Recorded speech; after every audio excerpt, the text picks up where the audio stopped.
Hello everyone, so welcome back to my channel. I am Disha Sharma and you all are watching Study with T. So आज की इस video में हम discuss करने वाले हैं सी प्रोग्रामिंग का पेपर जो मैंने अभी अभी शॉर्ट्स में अपलोड किया है.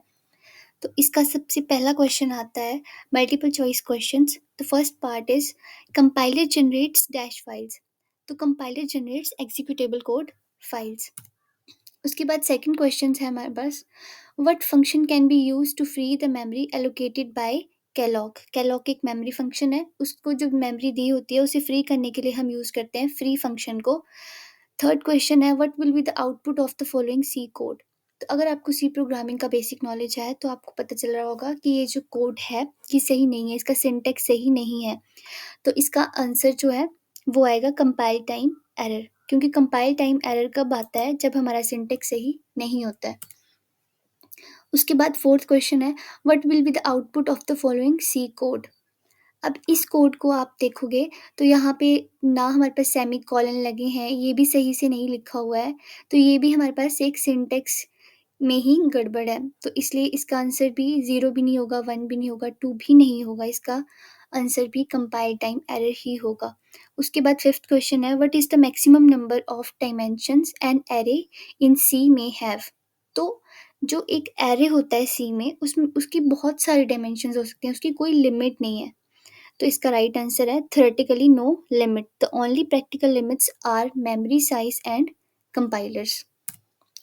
उसके बाद हमारे पास नेक्स्ट क्वेश्चन है which of the following is not a reserved keyword for C.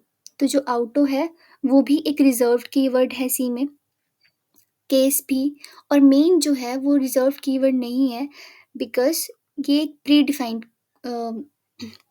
Word है, इसलिए ये हमारे पास रिजर्व कीवर्ड नहीं है. उसके बाद a C variable can not start with. अब जो वेरिएबल्स होते हैं वो किस चीज़ से स्टार्ट होते हैं, वो होते हैं स्टार्ट अल्फ़ाबेट से अंडरस्कोर से. तो इसका फर्स्ट पार्ट है a number, a special symbol other than underscore, both of these और एन अल्फ़ाबेट. तो किससे स्टार्ट नहीं होता है, ना ही नंबर से स्टार्ट होता है और ना ही किसी स्पेशल कैरेक्टर और स्पेशल सिंबल से स्टार्ट होता है. उसके बाद है हमारे पास eighth what does the following declaration means int star PTR 10 close. इसका मतलब है कि ये एक एरे ऑफ पॉइंटर है जो 10 इंटीजर्स को स्टोर करवाएगा. तो इसका राइट आंसर है PTR is array of pointer to 10 integers. उसके बाद हमारे पास नाइन्थ क्वेश्चन है the keyword use to transfer control from a function back to the calling function is the return function. ये हम मतलब ऑलमोस्ट हर एक प्रोग्राम में हम रिटर्न फंक्शन यूज़ करते हैं. उसके बाद टेंथ क्वेश्चन है specify the two library functions to dynamically allocate the memory. तो मोस्ट कॉमनली जो डायनेमिकली मेमोरी को एलोकेट करने के लिए हम फंक्शंस को यूज़ करते हैं वो होते हैं मेलॉक एंड कैलॉग. उसके बाद हमारे पास बी पार्ट आता है फर्स्ट क्वेश्चन में, उसमें हमें answer the following in 25 to 50 words. इसमें हमें थोड़ा थोड़ा चार चार मार्क्स के लिए लिखना होता है, बहुत ज़्यादा लेंथी भी नहीं करने हैं और बहुत ज़्यादा शॉर्ट भी नहीं करने हैं. तो इसका ये 5 क्वेश्चंस आते हैं 4-4 नंबर के लिए, 20 नंबर के. Why C is called a structured language. That's because क्योंकि उसमें हमें जो लार्ज प्रोग्राम्स होते हैं उनको छोटे-छोटे मॉड्यूल्स में डिवाइड कर दिया जाता है जिनको फंक्शंस बोलते हैं. उसके बाद सेकंड क्वेश्चन है what are different symbols of flow chart. तो डिफरेंट सिंबल्स कौन-कौन से होते हैं फ्लो चार्ट के, अगर आपने फ्लो चार्ट बनाया होगा तो आपको पता होगा. एक ओवल शेप का होता है जिसे हम स्टार्ट और एंड करते हैं. उसके बाद इनपुट लिखने के लिए होते हैं हमारे पास रेक्टेंगुलर शेप के. उसके बाद हमारे पास कंडीशंस के लिए होते हैं डायमंड शेप के. इस तरह से हम फ्लो चार्ट को रिप्रेजेंट करते हैं. उसके बाद थर्ड क्वेश्चन है differentiate between constant and variable. So for example अगर हमारे पास i इक्वल्स टू ज़ीरो है तो i जो है वो हमारा हो गया वेरिएबल और जो ज़ीरो है वो हो गया कांस्टेंट. कांस्टेंट जो होते हैं वो मैक्सिमम टाइम नंबर्स ही होते हैं जिनकी वैल्यूज चेंज नहीं होती, और जो वेरिएबल्स होते हैं वो प्रोग्राम के अकॉर्डिंग चेंज होती है उनकी वैल्यूज़. तो फोर्थ क्वेश्चन है हमारे पास explain what is operand, what is its relationship with operations. होना था यहाँ पे ऑपरेंट्स नहीं होना था, क्योंकि जो जैसे एक एग्जांपल मैं देती हूँ, 1+2। तो जो 1 और 2 है वो है हमारे पास ऑपरेंड्स, और जो प्लस है वो है हमारा ऑपरेटर।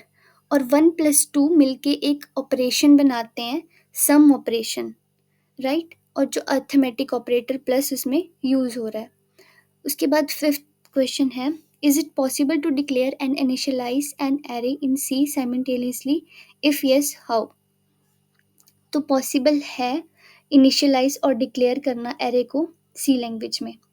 फॉर एग्जाम्पल, हमने कोई भी एरे को डिक्लेयर करना है तो हम एरे का नाम लिखेंगे और उसमें ब्रैकेट में हम साइज दे देंगे, जिस तरह से हमने यहाँ पे पीछे ये दिया हुआ था। स्क्वायर ब्रैकेट में जिस तरह से हमने 10 लिखा था तो मतलब 10 इंटीजर्स को शो करेगा। बस इसी तरह से हम एरे को डिक्लेयर करते हैं। उसके बाद पार्ट बी, यूनिट 1 से क्वेश्चन आए हैं। जो एचपीयू का फर्स्ट यूनिट है उसमें जो सिलेबस है उससे ये क्वेश्चंस उठाए हैं। Write an algorithm and draw flow chart to find and print Fibonacci sequence. तो इसमें हमें फिबोनाची सीक्वेंस की एल्गोरिथम लिखनी है, स्टेप बाय स्टेप प्रोसीजर लिखना है, और दूसरी साइड हमें फ्लो चार्ट बनाना है, और उसके बाद हमने इसका प्रोग्राम लिखना है। क्योंकि ये 10 मार्क्स का क्वेश्चन है इसलिए हमें इसमें पूरा इलेबोरेट करके लिखना पड़ेगा। या फिर हम ये थर्ड क्वेश्चन कर सकते हैं, define data type, explain various data types used in C in detail by taking examples. तो इसमें हमने सबसे पहले तो डिफाइन करना है कि डाटा टाइप होता क्या है। डाटा टाइप वो होता है जिसमें हम एक सेम टाइप के डाटा को स्टोर कर रहे होते हैं। लाइक इंटीजर्स है तो इंटीजर में हम न्यूमेरिक डाटा को ही स्टोर करेंगे। कैरेक्टर है तो उसमें हम कैरेक्टर्स को स्टोर करेंगे। स्ट्रिंग है तो उसमें हम वर्ड्स को स्टोर करते हैं। इसी तरह से होता है। फ्लोट में हम डेसिमल नंबर्स को स्टोर कर रहे होते हैं। तो इन सभी में हमें सारे डाटा टाइप्स एक्सप्लेन करने हैं, और with example means with programs. उसके बाद सेकेंड यूनिट है, define an operator, explain what are its different types. तो ये भी एक लेंथी क्वेश्चन है और इजी क्वेश्चन है। डिफाइन एन ऑपरेटर, ऑपरेटर बहुत टाइप के ऑपरेटर यूज होते हैं सी लैंग्वेज में। For example arithmetic, bitwise, logic, relational etcetera, बहुत सारे ऑपरेटर्स यूज़ होते हैं। तो उन सभी ऑपरेटर्स को आप डिफाइन करना, उसके बाद उसका प्रोग्राम लिखना। या फिर हम ये दूसरा क्वेश्चन कर सकते हैं, what are formatted and unformatted input output functions used in C language, explain in detail by taking examples. तो सबसे पहले तो फॉर्मेटेड और अनफॉर्मेटेड होते क्या हैं वो आपको पता होना चाहिए। फॉर्मेटेड होते हैं लाइक जो हमें इनपुट और आउटपुट स्टोर करने के लिए यूज़ होते हैं। फॉर एग्जांपल हम सी में यूज़ करते हैं प्रिंट एफ और स्कैन एफ। प्रिंट एफ हम as it is output print करवा देते हैं, और स्कैन एफ से हम इनपुट लेते हैं यूज़र से। तो इसके लिए हम फॉर्मेटेड यूज़ करते हैं, और जो अनफॉर्मेटेड होते हैं वो होते हैं जैसे रिटर्न फंक्शंस जो होते हैं। For example get, C H, put, gets, ये सारे हमारे फॉर्मेटेड और अनफॉर्मेटेड होते हैं। इनको हमने एग्जांपल्स के साथ एक्सप्लेन कर देना है। वो आपकी मर्जी है, आपने छोटे छोटे एग्जांपल देने हैं या बड़े बड़े। उसके बाद थर्ड यूनिट में से आया है हमारे पास, write a menu driven program with the following options. तो इसमें हमें एक प्रोग्राम लिखना है जिसमें हमें सबसे पहले बिगेस्ट ऑफ 3 नंबर्स के लिए भी लिखना है, पॉजिटिव और negative number, factorial of a number, और एग्जिट। मतलब ये तीनों चीज़ें एक प्रोग्राम के अंदर हमें ऐड करनी है।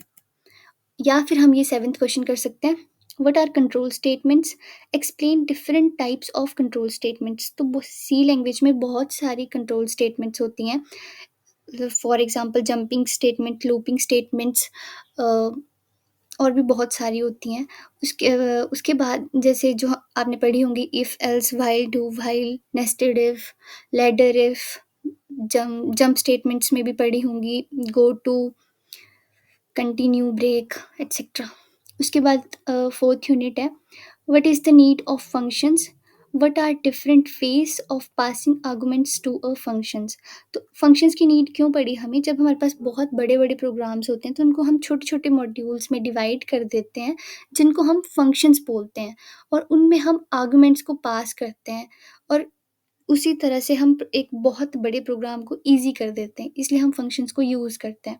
उसके बाद सेकंड 9th क्वेश्चन है, what are the advantages of using pointer? What are the various operation permitted on pointers?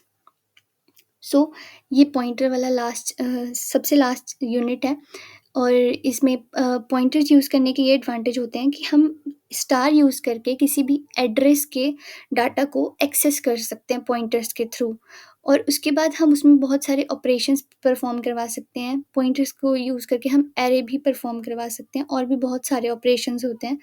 तो आई होप आपको ये वीडियो समझ आई होगी, आपको हिंट मिला होगा कि किस तरह से क्वेश्चन पेपर में क्वेश्चंस आते हैं।